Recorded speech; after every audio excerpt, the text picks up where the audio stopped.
This is the T-22 Medium, a Tier 10 collector medium. It's a vehicle that, when it was first introduced into the game, was absolutely insane. First of all, heavy tanks had about 500 less hit points in Tier 10, which meant that this vehicle as a medium was actually pretty close to hit points and could trade a lot evenly. When you add that into the fact that it had a really good DPM for the time, ridiculously good turret armor, and a hull that would get bounces left, right, and center, yeah, it's a pretty insane tank, and it's no surprise to me why this vehicle was so sought after when it was first released. But many years later, after the heavy tanks got their hit point buffs, after they've gotten armor, and now the average heavy is like 2700 plus DPM, it's made the T-22 not as strong. However, Wargaming did buff the armor in the latest update of the game. Is it enough? Well, I guess we're going to find out. My guess is no. The upper plate only got about maybe like 15 mil stronger, which isn't that much. I mean, it's an amount that might give you the occasional bounce here and there, but the upper plate's only like 220 to begin with, and that's when you're, at a perfect angle. So it's only probably going to be okay when you're using gun depression. But obviously, as a Soviet medium, you only have 6 degrees. So in reality, I don't really feel like the armor has changed all too much on this tank. We do have the E-50 spotted in the open. Let's get a nice shot into that vehicle. There you go. Nice bounce. Although that actually hit our track and not our upper plate. We got the STB off to the side, and as we can see, right through my hull. So, yeah, pretty good example of the armor not being, as strong as you might think on the upper plate. You're still going to be penned by the majority of standard ammunition. Does that take away from the vehicle being strong? No.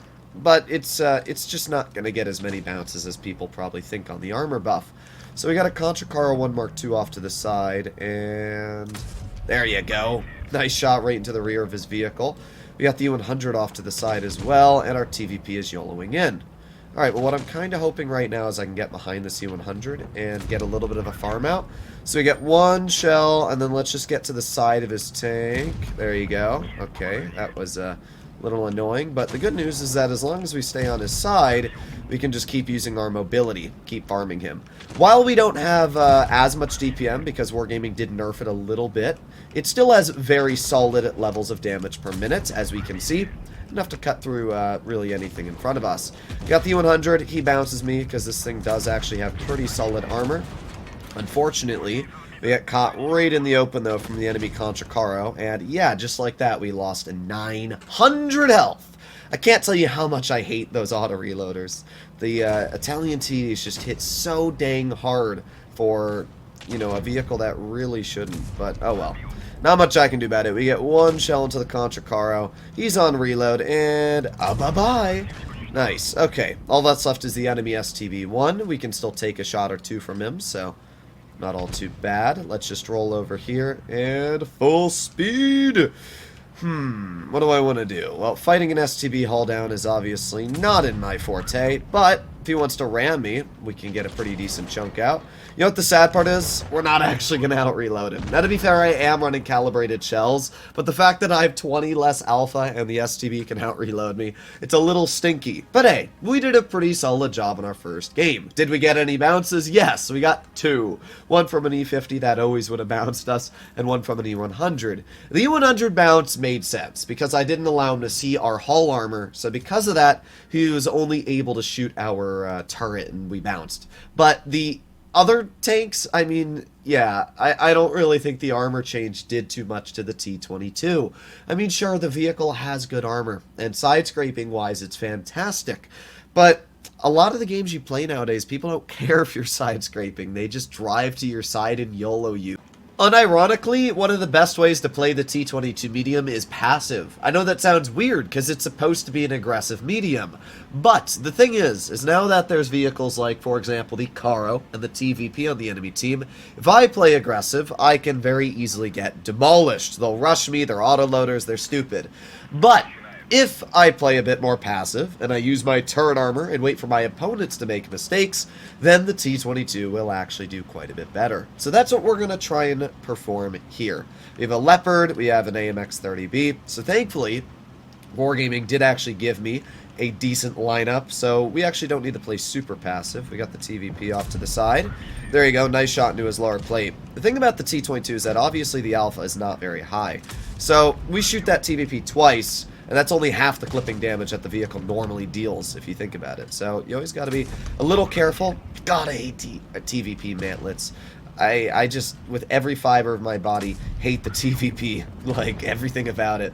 But thankfully, this guy is getting absolutely demolished. We get another shell into his vehicle. I'm not even going to use my adrenaline because we don't need to. The guy's already dead.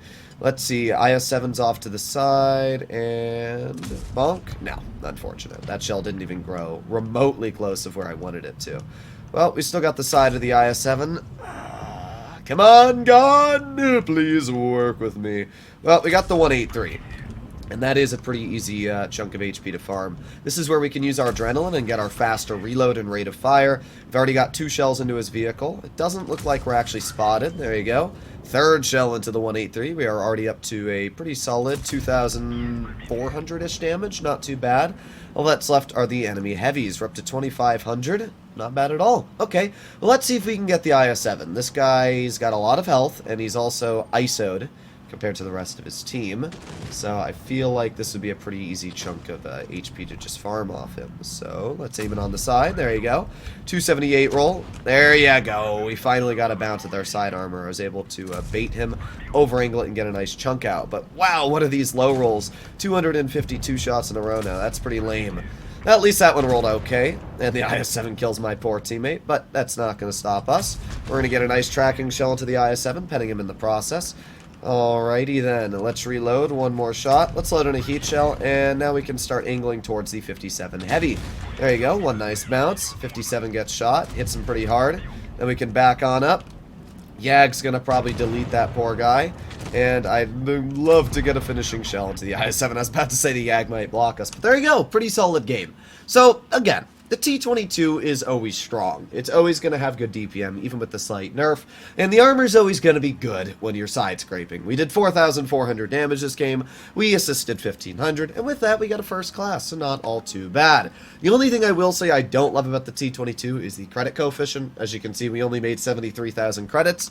Pretty mediocre. Driving vehicles like the 907 or Kampfpanzer 50-ton are going to make you a lot more credits, but oh well. It's a fun vehicle. It's not a tank that I would actually suggest to pick up anymore. I would definitely say to get the Kampfpanzer 50-ton or the 907 because they're more enjoyable, they've got more DPM, and honestly feel a lot nicer in situations. But hopefully you enjoyed today's video, and I'll see you all in the next one. Bye-bye.